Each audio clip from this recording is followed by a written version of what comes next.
Estratégia N7. Implemente o poder da influência positiva. Se seu casamento estiver na estação do inverno ou outono, você provavelmente estará lendo este livro sozinho. Você gostaria que seu cônjuge o lesse. Gostaria que ele se dispusesse a implementar as estratégias que fariam o casamento rumar para as estações da primavera e do verão. Mas com base em experiências do passado e nas atuais circunstâncias, você tem pouca esperança de que ele fará isso. Todd, que está casado há 14 anos, expressou sua frustração: "Eu me sinto preso em tantos sentidos. Não importa o que eu diga, isso sempre leva a problemas. Estou muito preocupado com meu casamento, por que investi tanto? Minha esposa foi trabalhar no ano passado, o que ajuda, mas ela leva serviço para casa, e me sinto como se não tivesse o que dizer sobre o assunto, e contudo ela tenta controlar todos os detalhes de minha vida." Acho que você pode ler toda essa frustração no que escrevo. Guardo rancor por ela. Não estamos lidando com os problemas, e estou cansado de ouvir sempre a mesma conversa. Quero ter um casamento melhor, mas não tenho certeza de que isso vai acontecer. Estou muito preocupado. É por isso que vim para este seminário, mesmo sem a companhia dela. Sonia expressou o mesmo sentimento de desesperança.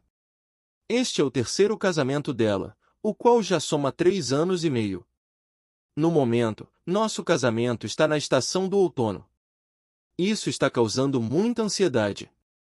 A presença da raiva está paralisando nosso relacionamento. Os conflitos com relação às crianças trazem muita tristeza. Às vezes isso arrasa e cria um espírito de derrota. Brigas constantes estão gerando um futuro de incerteza para nós e as crianças. Todas essas emoções extremas trazem medo. Estou muito preocupada com nosso relacionamento. Peço a meu marido que procure aconselhamento, mas ele se recusa. Não sei mais o que fazer. A estratégia N7 é para pessoas como Sonia e Todd, que estão dispostas a se empenhar no casamento, mas encontram pouco incentivo do cônjuge. Embora esses maridos e esposas sinceramente esperem que as coisas melhorem, muitos deles acreditam que já fizeram tudo o que estava ao alcance para resolver os problemas que os impedem de ter uma união conjugal. A maioria está desanimada com os resultados. Se eles tivessem buscado aconselhamento, isso não resolveria. Se tivessem lido livros, eles os teriam lido sozinhos, querendo que o cônjuge ouvisse o que o autor está dizendo e, com isso, se convencesse a mudar.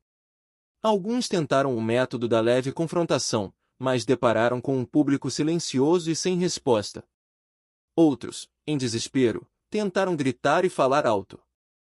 A dor deles foi tão intensa que, verdadeiramente, perderam o controle na tentativa de expressá-la. Os gritos deles em busca de ajuda geraram retaliação e afastamento. Por isso, alguns maridos e esposas conformaram-se com a ideia de que o cônjuge nunca mudaria e lhes restaram apenas 2 opções: suportar uma vida de sofrimento ou abrir mão do casamento e esperar algo melhor. Uma vez que optam por uma dessas 2 alternativas lamentáveis, eles se tornam prisioneiros da própria decisão. Milhares de pessoas vivem nessas prisões criadas por elas mesmas porque não conseguem entender o poder da influência positiva. É verdade que você não pode mudar seu cônjuge, mas é igualmente verdade que você pode e consegue influenciá-lo todos os dias. Como somos indivíduos e temos o livre-arbítrio, ninguém pode forçar-nos a mudar nossos pensamentos ou comportamento. Todavia, visto que somos também criaturas feitas para se relacionar, somos influenciados por todos aqueles com quem interagimos. Somos influenciados pelo que ouvimos e vemos. Anunciantes ganham milhões de dólares todos os anos por causa dessa realidade. Eles não nos fazem comprar seus produtos, mas nos influenciam. Do contrário, eles deixariam de fazer anúncios. O poder da influência tem implicações profundas nas estações do casamento. No entanto, devemos, primeiro, reconhecer que não podemos mudar diretamente a personalidade ou o comportamento de nosso cônjuge. Não podemos controlar a maneira de ele pensar ou se sentir nem as palavras que saem da boca dele. Podemos fazer pedidos, mas não temos garantias de que os cônjuges responderão positivamente aos nossos clamores. Se acaso, por engano, acreditarmos que podemos mudar o comportamento de nosso cônjuge, provavelmente passaremos nosso tempo tentando manipulá-lo. A ideia que se esconde atrás da manipulação é que, se eu fizer isso, meu cônjuge será forçado a fazer aquilo. Se eu puder deixá-lo feliz o suficiente, ele responderá ao meu pedido, ou, se eu puder deixá-lo triste o suficiente, ele responderá ao meu pedido. No entanto, todo esforço na manipulação, por fim, fracassará por uma simples razão: nosso cônjuge tem a liberdade para escolher sua resposta. No momento em que ele perceber que estamos tentando controlá-lo pela manipulação, ele se rebelará. Ninguém quer ser manipulado ou controlado. Ainda que não possa controlar diretamente as atitudes e ações de seu cônjuge, você é capaz de influenciá-lo, positiva ou negativamente, por palavras ou por ações. Toda vez que deparar com seu cônjuge, exerça uma sutil influência. Se seu cônjuge entra no quarto e lhe dá um abraço e um beijo, dizendo, "Eu amo você, senti sua falta hoje", ele influenciou você de um modo positivo. No entanto, se o cônjuge entra em casa, não reconhece sua presença e vai direto para o lugar onde está o computador ou a geladeira, ou se entra e imediatamente critica sua aparência ou comportamento, ele influenciou você de um modo negativo. Tudo o que você faz ou diz, ou não faz ou diz, influencia seu cônjuge, para melhor ou para pior. Suas palavras e comportamento podem causar no cônjuge uma enorme dor, mágoa e desânimo, como os ventos gelados do inverno, ou podem ser um suave bálsamo que poderosamente alivia o cônjuge e o conduz a uma mudança positiva, como a brisa suave do verão. Ao longo dos anos testei essa estratégia com um sem número de indivíduos em casamentos problemáticos. Quando o marido ou esposa se dispõe a escolher uma atitude positiva que leva a ações positivas, a mudança no cônjuge muitas vezes é radical. Uma mulher disse, "Não posso acreditar no que aconteceu com meu marido. Nunca imaginei que ele pudesse ser tão amoroso e carinhoso como tem sido nos últimos 3 meses. Essa mudança é muito maior do que eu esperava." O poder da influência positiva inclui um grande potencial de ajudar casamentos problemáticos. No final das contas, você terá exercido um impacto positivo ou negativo sobre seu cônjuge. Qual deles será? A escolha é sua. Optando por ter um impacto positivo se eu saísse da cama somente nas manhãs que realmente tivesse vontade de sair da cama, ficaria cheio de feridas. Contrario meus sentimentos quase todas as manhãs e opto por levantar-me porque tenho vontade de fazer algo positivo com minha vida. Normalmente, antes do fim do dia, eu me sinto bem por ter me levantado. Minhas escolhas positivas levam a ações positivas que resultam em sentimentos positivos. Eu me sinto bem comigo mesmo porque investi meu dia com sabedoria. Escolhas positivas levam a ações positivas que resultam em sentimentos positivos. O mesmo princípio se aplica ao casamento. Quando opto por ter uma influência positiva em minha esposa, independentemente de como eu possa me sentir, minhas escolhas positivas levam a ações positivas que resultam em sentimentos positivos, para mim e para minha esposa. Optar por implementar o poder da influência positiva é bom para a própria saúde mental, além do impacto positivo que isso terá sobre seu cônjuge. Por onde começamos? Talvez você possa identificar-se com a mulher que me disse, "Nosso casamento tem ido tão mal há tanto tempo, que não sei por onde começar." O primeiro passo em qualquer mudança positiva é reconhecer e admitir que você tem uma escolha. Você não precisa se deixar controlar pelas próprias emoções, ou pelas emoções de seu cônjuge. Nem precisa responder da mesma forma às mesmas provocações de sempre. Você pode escolher uma resposta diferente. Ainda que o maior obstáculo no casamento seja seu comportamento e atitudes do passado, você não precisa se prender a isso.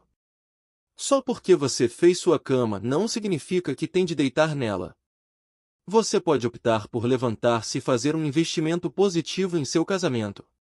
Talvez você esteja magoado, desapontado, frustrado ou até irritado no casamento, mas não é necessário que tais emoções controlem seu comportamento. As emoções devem ser reconhecidas e processadas, mas não devem ser o fator que controla nossa vida. Se permitirmos que os sentimentos de raiva controlem nosso comportamento, poderemos acabar com palavras críticas e de condenação ou agressões físicas. Todavia, podemos dizer para nós mesmos: estou irritado. Estou magoado, desapontado e frustrado. Mas quero ter uma influência positiva sobre meu cônjuge e me recuso a ser controlado por essas emoções. A mudança positiva começa com escolhas positivas. Uma vez que se decidiu pela implementação do poder da influência positiva em seu casamento, você está pronto para começar a utilizar as outras 6 estratégias discutidas neste livro. Depois de 30 anos no aconselhamento de casais, não conheço abordagem melhor que esta. Imaginemos por um instante o cenário do pior caso. Seu cônjuge não está disposto a ler este livro, não está disposto a procurar aconselhamento, não está disposto nem a falar sobre a relação conjugal e parece totalmente fechado à ideia de melhorar seu casamento. Talvez ele até critique seus esforços. Se esse for o caso, é possível que você esteja sentindo todas as emoções do inverno e do outono. Não o estou encorajando a negar tais sentimentos. Pelo contrário, eu o estou encorajando a admitir esses sentimentos, mas não ser controlado por eles.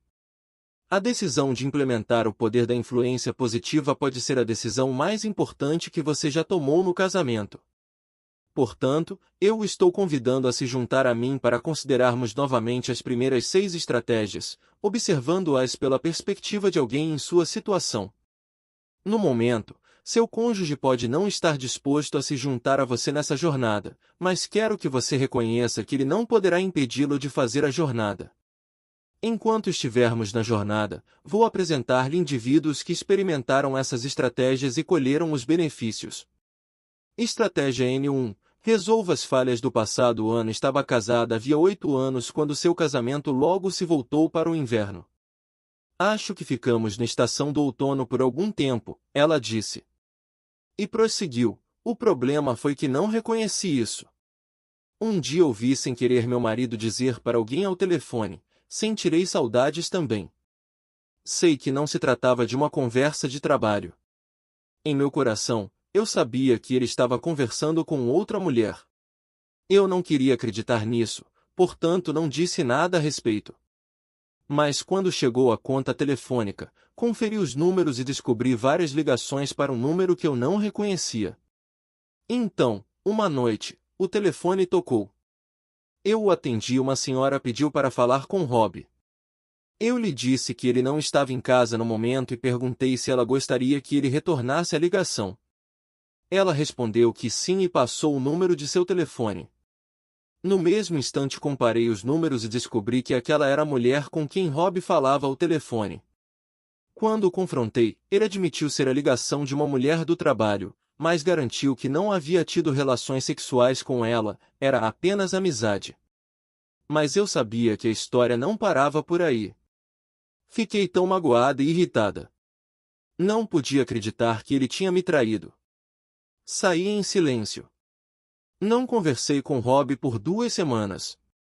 Depois disse a ele que queria acabar com o casamento, que não podia viver com um homem em quem eu não pudesse confiar. Ele disse: você está fazendo tempestade em copo d'água. Não fui infiel a você. Eu lhe disse que era apenas amizade. Eu disse: não se telefona para uma pessoa 16 vezes em 2 semanas e chama isso de amizade.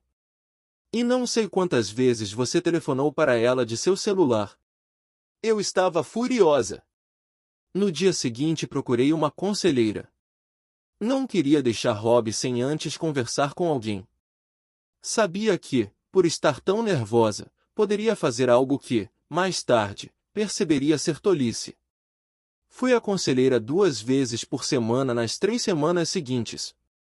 Nas primeiras sessões, ela ouviu minha raiva e me ajudou a olhar de modo realista para meu casamento. Ela mostrou que essa situação não aconteceu da noite para o dia. Comecei a perceber que parte do que estava acontecendo era culpa minha. Eu estava tão envolvida com 2 filhos na pré-escola que, basicamente, ignorei as necessidades de Rob. Eu o havia criticado muito por não me ajudar da maneira pela qual eu pensava que ele deveria. Fiz esta pergunta para mim mesma: se eu fosse homem, será que teria vontade de voltar para casa para encontrar uma mulher como eu? Minha resposta arrasou-me.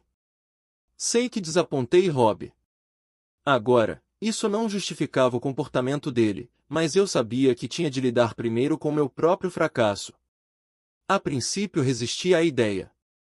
Eu disse, mas por que devo confessar minhas falhas se é ele quem está envolvido com outra pessoa? A conselheira não justificou o comportamento de Rob, mas afirmou que, se quisesse encontrar cura para meu casamento, eu precisava lidar com meu próprio fracasso. Foi uma das coisas mais difíceis que já fiz. Pedi a Deus que me mostrasse onde eu havia falhado com Rob nos últimos 8 anos. Deus respondeu àquela oração. Coloquei no papel tudo o que me veio à mente e chorei. Pedi a Deus que me perdoasse e orei pedindo coragem para admitir minhas falhas para com Rob. Depois, minha conselheira ajudou-me a escrever uma declaração de confissão, que incluía uma lista das coisas que Deus trouxe à minha mente. Certa noite eu disse para Rob, sei que me irritei com você nas últimas semanas. Fui fria e dura.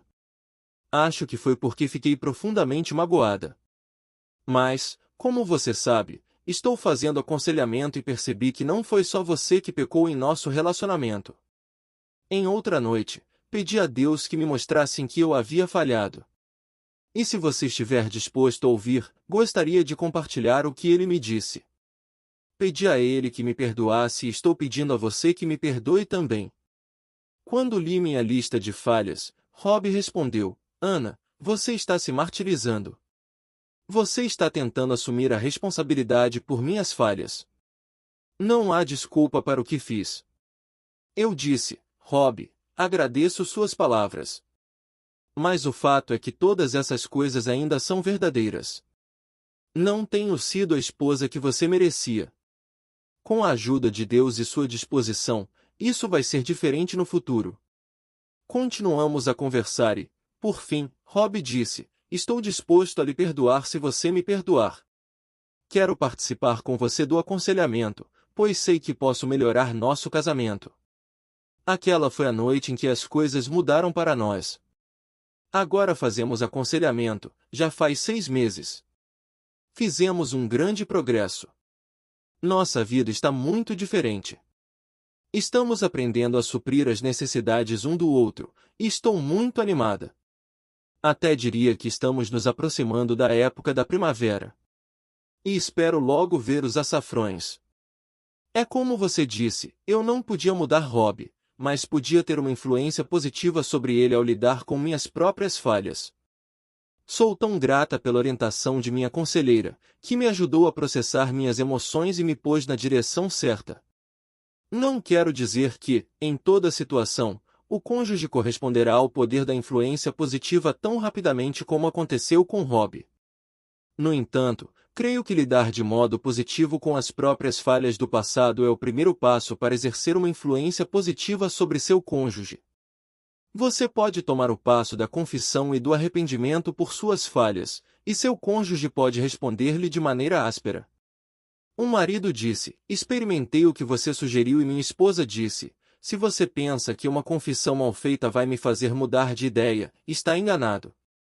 Você me magoou profundamente. Não basta dizer, sinto muito. Você não pode controlar a resposta do cônjuge, mas ao confessar as próprias falhas você terá uma influência positiva sobre seu cônjuge, quer isso seja visível, quer não. A melhor escolha que você pode fazer é lidar com as próprias falhas do passado e deixar os resultados nas mãos de Deus. Independentemente da forma pela qual o cônjuge responderá à sua confissão, você terá uma influência positiva porque terá seguido as instruções de Jesus no que diz respeito a tirar primeiro a trave do seu olho. Uma estratégia N2. Escolha uma atitude de sucesso se seu casamento estiver no meio do inverno. Uma atitude positiva pode fazer toda a diferença. Victor Franco, um médico judeu preso pelos nazistas durante a Segunda Guerra Mundial, descobriu o poder de uma atitude positiva no meio de um campo de concentração. Nós, que vivemos nos campos de concentração, podemos lembrar dos homens que passavam pelas barracas consolando os outros, repartindo seu último pedaço de pão. Eles podiam ser poucos em número, mas ofereciam prova suficiente de que se pode tirar tudo de um homem, menos uma coisa, a última de suas liberdades: escolher sua atitude em determinada série de circunstâncias, escolher seu próprio caminho. Os homens que optavam por repartir o último pedaço de pão deles não eram motivados pelas próprias emoções, mas pelas atitudes. As ações positivas deles afetavam as emoções e atitudes dos companheiros cativos. Há alguns que se opõem à ideia de assumir uma atitude positiva quando o sentimento é de mágoa, raiva, desapontamento e frustração. Eles dizem que as razões para isso residem na ideia de que pensar positivo quando o que se sente é negativo significa hipocrisia. Todavia, acredito que essa seja uma falsa premissa, e prejudicial ao relacionamento conjugal até onde ela permeou o pensamento ocidental. Em outras áreas da vida, muitas vezes vamos contra nossas emoções. Podemos nos sentir desanimados ou deprimidos diante do convite de um amigo que telefona e nos chama para almoçar, mas optamos por aceitar, colocamos um sorriso no rosto e pensamos positivo. Assim que o almoço acaba, nossos sentimentos de desânimo podem ter desaparecido, ainda que momentaneamente. Nossas atitudes e ações afetam nossas emoções. Seguindo os passos sugeridos nesta estratégia, você pode optar por uma atitude de sucesso. Reconheça que seu modo de pensar negativo está piorando, e não melhorando, as coisas. Identifique as características positivas de seu cônjuge e escolha agradecer a Deus essas características. Agradeça a Deus o fato de seu cônjuge ter sido feito à imagem dele e ser, por isso, extremamente precioso. Agradeça a Deus o fato de seu cônjuge ter recebido dons singulares e ter um papel único a desempenhar no reino de Deus. Agradeça a Deus o casamento ter sido uma ideia dele e peça a Ele que lhe dê a habilidade de ser o seu mensageiro, comunicando coisas positivas para o cônjuge.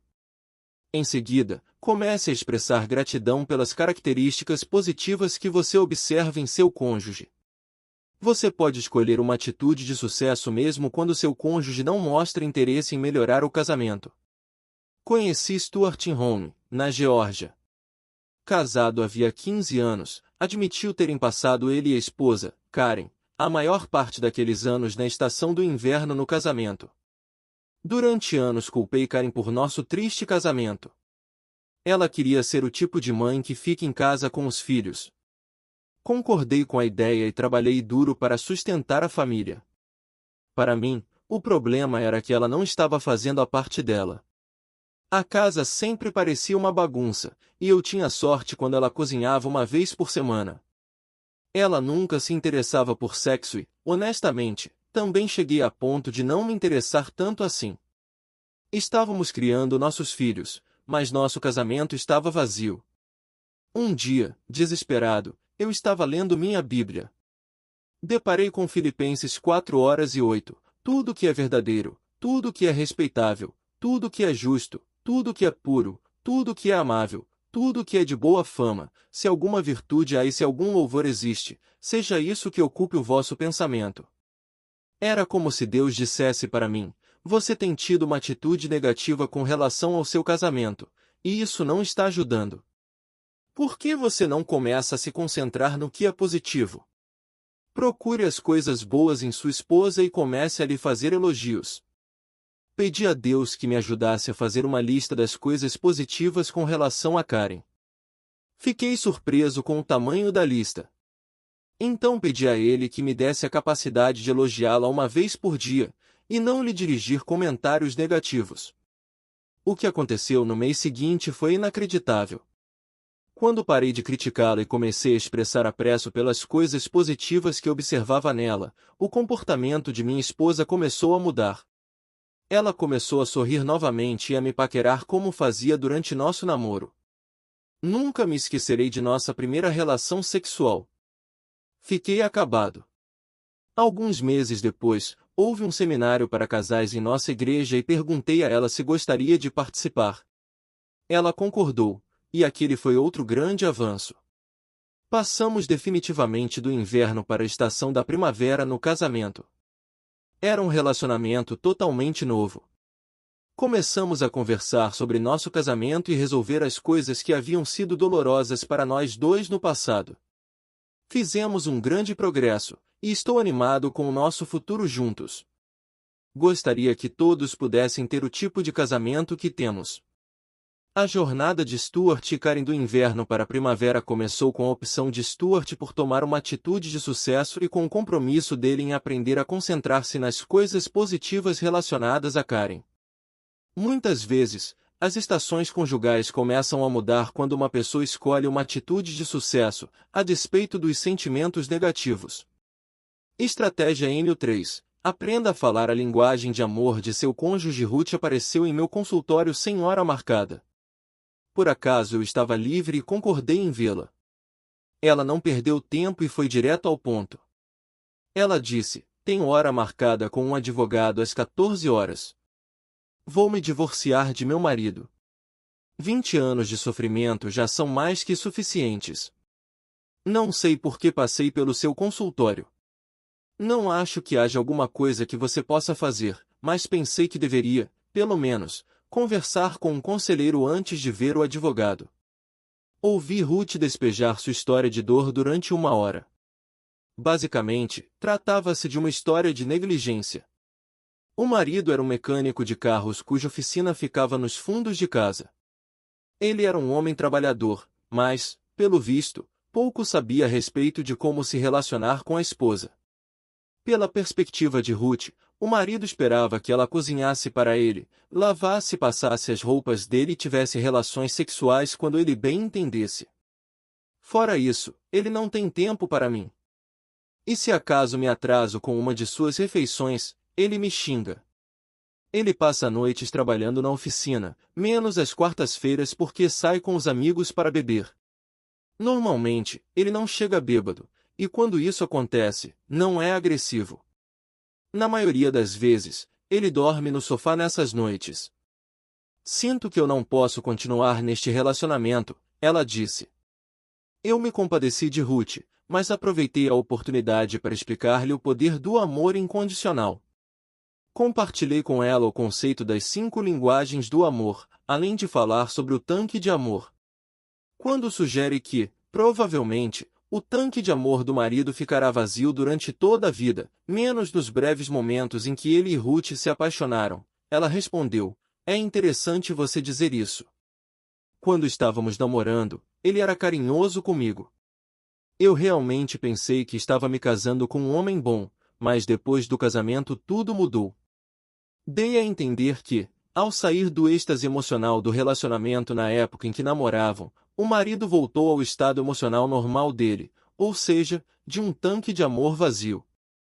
Desafiei Ruth a fazer uma experiência de 6 meses.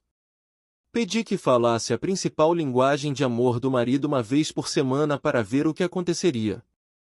Ela não se entusiasmou muito com a ideia, mas aceitou o desafio. Ligou para o advogado e suspendeu por hora o plano de divórcio. O que se deu nos 3 meses seguintes foi, nas palavras dela, inacreditável. Se alguém me dissesse que meu marido começaria a falar minha linguagem de amor e eu voltaria a sentir amor por ele novamente, eu teria dito que era impossível. O fato é que por ele sinto amor, e ele está falando minha linguagem de amor. Gostaria de ter conhecido o poder do amor 20 anos atrás. Não posso acreditar que esperei tanto tempo para buscar ajuda. Nem todos os cônjuges responderão às expressões de amor com tanta rapidez como aconteceu com o marido de Ruth, entretanto a maioria dos maridos e esposas precisa desesperadamente do amor emocional. Quando eles o recebem incondicionalmente, começam a experimentar sentimentos positivos com relação ao cônjuge. Por fim, muitos correspondem a essas expressões de amor, tirando o casamento do outono ou inverno e levando-o para as estações da primavera e do verão. A decisão de amar, a despeito de sua mágoa, pode ser a decisão mais importante que você já tomou. Estratégia N4. Desenvolva um impressionante poder de ouvir-se e empatia. Conheci Mark quando eu estava ministrando, em uma igreja local, uma série de aulas sobre como enriquecer o casamento. Uma das apresentações concentrou-se na atitude de ouvir com empatia. Mark ficou ali após a aula e me falou da frustração que estava experimentando em seu casamento. Minha esposa, Carol, critica exageradamente tudo o que faço. Não sinto apoio da parte dela. Procuro me esforçar bastante, mas é muito desestimulante quando ela subestima tudo o que faço. Ela critica o modo de me relacionar com as crianças. Critica também meu relacionamento com minha mãe. Na verdade, vejo muito pouco minha mãe agora porque não quero ouvir Carol falar sobre ela de forma rancorosa. Ela diz que não a escuto, e talvez eu não a escute. Mas como posso escutá-la quando tudo que ouço se resume a críticas? Concordei em reservar um tempo para Mark individualmente para verificar a possibilidade de chegar a uma estratégia que pudesse estimular o crescimento em seu casamento. Ele me assegurou que a esposa não faria aconselhamento. Afinal, ele lhe fizera essa sugestão antes, mas ela não se mostrou aberta para isso. Nas seguintes, compartilhei com Mark a constatação de que a maioria das pessoas hipercríticas expressa mágoa, raiva e um tanque de amor vazio. Tentei ajudá-lo a entender que a estrada para a cura, muitas vezes, começa com um cônjuge que ouve com empatia. Garanti a ele estar ciente de que não seria fácil, mas se ele quisesse ter uma influência positiva sobre sua esposa, provavelmente, ouvir com empatia seria o melhor ponto de partida. Expliquei-lhe que o objetivo era ver o mundo pelos olhos da esposa e, assim, entender o que ela estava passando. Conversamos sobre como ouvir a esposa dele sem julgá-la e como aceitá-la, mesmo quando ele não concordava com as ideias dela. Levou um tempo, mas percebi que Mark começava a entender a ideia do poder de ouvir com empatia. Nós nos prendemos a algumas das habilidades discutidas na estratégia Enneagram que envolvem a questão do ouvir, e Mark iniciou o difícil trabalho de verdadeiramente ouvir a esposa. O que aconteceu nos meses seguintes foi mais do que qualquer um de nós esperava. Quando Mark reafirmou o compromisso dele com o casamento, tendo como principal estratégia a atitude de ouvir com empatia, a atitude crítica da esposa começou a abrandar. Ele levou, provavelmente, 2 meses para perceber alguma diferença, e só então foi que ela ficou mais calma em suas expressões de desagrado. Mas acho que ela percebeu que eu a estava ouvindo, Mark disse, por isso, ela não precisou gritar comigo. Acho que a coisa mais importante que aconteceu foi que comecei a entendê-la melhor. Eu não fazia ideia de que ela guardava tanta mágoa no íntimo. Percebi que eu não era o motivo de toda a dor dela, mas que havia contribuído para aumentá-la por não entender o que estava se passando lá em seu íntimo. Em um prazo de 6 meses, Carol se dispôs a começar a fazer um aconselhamento individual para lidar com algumas das mágoas do passado. Mais tarde, ela e Mark passaram 6 meses juntos fazendo aconselhamento conjugal. Hoje, eles têm um casamento saudável. Na verdade, ambos ministram aulas em sua igreja sobre como enriquecer o casamento. Nunca subestime o poder de ouvir com empatia.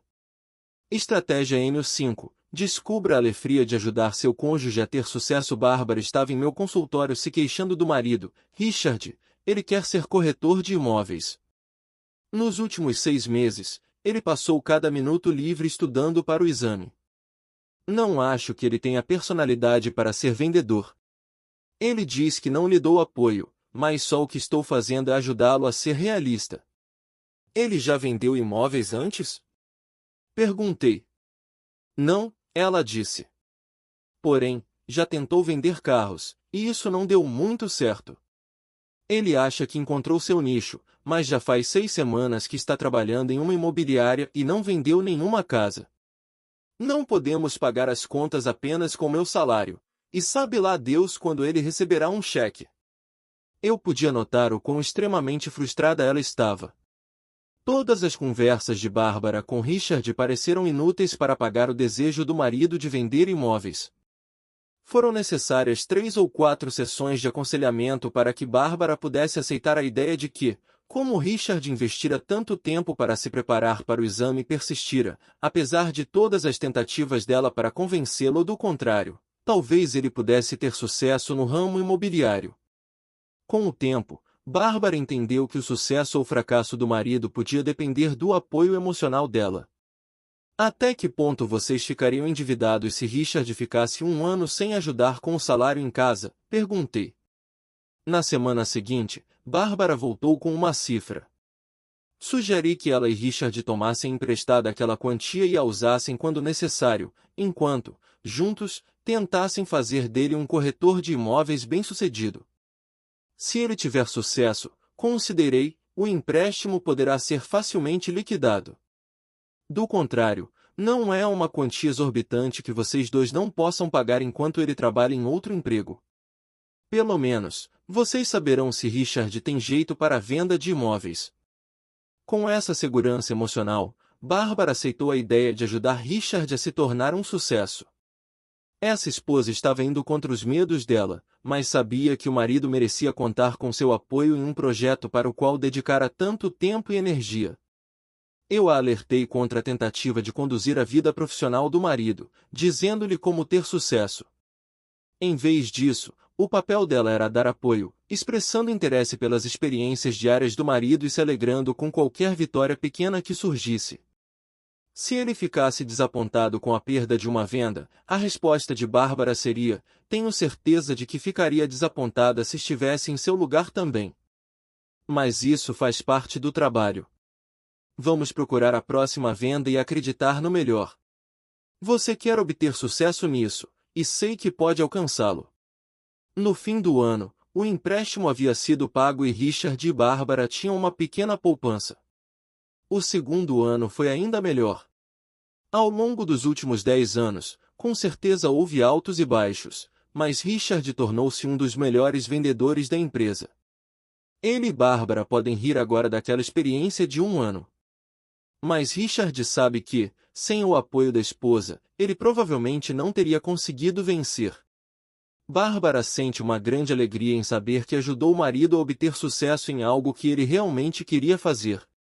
Como consequência de seu ramo de atividade, Richard aprendeu alguns princípios em vários seminários sobre vendas que também melhoraram seu casamento.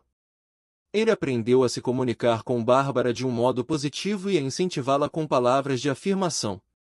Juntos, eles vêm sentindo o perfume das rosas do verão há vários anos. É claro que Richard poderia ter sido um fracasso no ramo imobiliário. Nesse caso, porém, com o apoio de Bárbara, provavelmente, ele teria reconhecido isso logo e desistido da ideia com dignidade, e não com frustração. Ajudar seu cônjuge a obter sucesso pode envolver a atitude de passar juntos por alguns fracassos, mas, pelo menos, vocês estarão caminhando juntos. Lembre-se de que manter o casamento nas estações da primavera ou do verão não significa, obrigatoriamente, que não haverá nenhuma era venenosa nem vespas ao longo do caminho, mas um casamento unido estará mais bem preparado para resistir à adversidade e permanecer forte. Que desejos seu cônjuge tem expressado? Em que sentido você pode apoiar tais desejos? Ajudar o cônjuge a obter sucesso é uma estratégia positiva para melhorar seu casamento.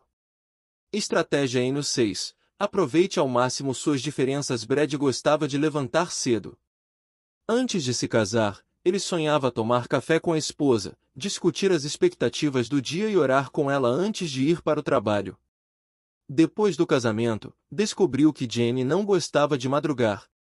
Enquanto ele pulava cedo da cama, a esposa relaxava de manhã feito um urso despertando do período de hibernação. Durante os primeiros anos de casamento, Brad ficou ressentido com Jenny. Em geral, ele guardava para si sua frustração, mas de vez em quando a acusava de ser preguiçosa. Dizia que ela deveria ir mais cedo para a cama, ou que tudo o que ela precisava era de uma boa xícara de café. Havia outras diferenças que também frustravam Brad. Ele gostava de andar longas distâncias, mas esse não era o caso de Jenny. Quando os dois namoravam, ela o acompanhou em algumas trilhas, mas não conseguia imaginar o que levava alguém a atravessar a mata e correr o risco de pegar carrapatos ou ser picado por uma cobra. Ela fora criada na cidade, na opinião dela, a mata era para animais, e não seres humanos. Jenny gostava de ir a sinfonias e recitais. Brad preferia espetáculos de rock. Passados alguns anos, Brad se convenceu de que havia cometido um grave erro ao se casar com Jenny. As diferenças eram gritantes. Eu não via como resolvermos isso juntos, ele disse. Então, um dia, li um livro sobre casamento. Acho que eu estava muito desesperado e pensei que talvez encontrasse algo que me ajudasse. Em um capítulo intitulado Diferenças, as razões para a compatibilidade, o autor falava do fato de que todos os casais têm diferenças. Alguns aprendem a trabalhar juntos como uma equipe, e outros simplesmente passam a vida inteira discutindo. Ele sabia que Jenny não lera o livro, mas também sabia que tinha uma estratégia para melhorar o casamento deles. Por isso fiz uma lista de todas as coisas que me irritavam em Jenny e comecei a perguntar para mim mesmo, quais são os aspectos positivos de nossas diferenças? Foi surpreendente o que comecei a ver. Percebi que a disposição de Jenny para dormir oferecia-me um maravilhoso cenário para meu tempo pessoal com Deus. Poderia dispor de um tempo sem interrupções com Deus antes de começar meu dia. Percebi a bênção que isso significava. Por isso agradeci a Deus o fato de fazer-nos diferentes. Quando Jenny tentava caminhar comigo, eu sempre ficava no pé dela, pois nunca conseguia acompanhar o ritmo. Isso me irritava e fazia com que a caminhada ficasse um pouco menos divertida para ela. Para mim, caminhar era um modo de desprender-me das pressões da vida, relaxar diante da beleza da natureza e perceber que a vida não era uma competição insana. Eu gostava muito mais de caminhar sozinho do que da frustração de caminhar com Jenny. Então, agradeci a Deus a bênção de me dar uma esposa que me incentivava a caminhar sozinho. Descobri que em todas as nossas diferenças havia um lado positivo que antes não conseguia ver. Depois que comecei a agradecer a Deus as diferenças, eu me vi apreciando mais Jenny e, por fim, arrumava tempo para dizer-lhe quanto eu a apreciava. Minhas antigas palavras de condenação tornaram-se palavras de admiração. Com o tempo, isso não aconteceu da noite para o dia, mudou a atitude de Jenny para comigo. Quando a deixei ser a pessoa que Deus a havia feito para ser e reconheci as coisas positivas sobre a personalidade dela, Jenny começou a me afirmar, e o calor emocional voltou para nosso casamento. Detesto pensar no que teria acontecido conosco se eu não tivesse descoberto a verdade de que as diferenças são as razões de um casamento compatível. É possível que seu cônjuge não esteja disposto a ler este livro com você, tampouco se dispõe a se empenhar com você em uma estratégia para maximizar as diferenças de ambos. Mas você pode começar o processo reconhecendo as características positivas de seu cônjuge, agradecendo a Deus essas diferenças e expressando sua apreciação. Ao tomar a iniciativa e ao procurar maximizar suas diferenças, você está implementando o poder da influência positiva. Esse poder pode arrancar seu casamento de um inverno sem vida e levá-lo para uma estação mais agradável. Como me disse uma mulher certa vez, depois de tudo o que aconteceu em nosso casamento, se alguém me dissesse que eu voltaria a amar meu marido novamente, eu teria dito, sem chance. Mas foi o que aconteceu. Ele me pediu perdão e está tentando de verdade empenhar-se em nosso casamento. Nunca pensei que este dia chegaria. Isso faz com que todos os esforços valham a pena. No tempo certo, acho que tornaremos a ver a primavera e o verão. Por meio da perseverança, oração e ação positiva, ela estava colhendo os frutos por implementar o poder da influência positiva.